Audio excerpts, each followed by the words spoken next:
আল্লাহ পাক তৌফিক দান করুন। ইনশাআল্লাহ আজকের লেকচার যাদের কানে যাবে, আমরা যদি না খেয়েও মরে যাই, আল্লাহ পাক না খেয়ে মারবেন না ইনশাআল্লাহ। রিজিক আছে, খাবো ইনশাআল্লাহ। কিন্তু হয়তো বা অভাব হবে, টাকা পয়সা একটু কম হতে পারে, অন্যের 10 তলা ফ্ল্যাট হবে, আমার হবে না, ঠিক আছে, অন্যের এত বিঘা বিঘা জমি আমার হয়তো হবে না। কিন্তু ইনশাআল্লাহ তাআলা এই যে দুনিয়ার মুসাফিরের জীবনটা, এটা মুসাফিরের জীবন না, মুসাফিরের জীবনটা কেটেই যাবে ইনশাআল্লাহ। কাটবে না? যে কোনো ভাবে কেটে তো যাবেই ইনশাআল্লাহ।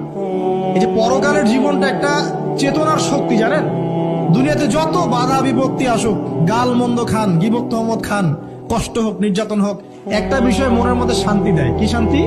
যে এই দুনিয়ার জীবনটা তো আর চিরস্থায়ী নয়, এটা তো আর সারা জীবন থাকবে না।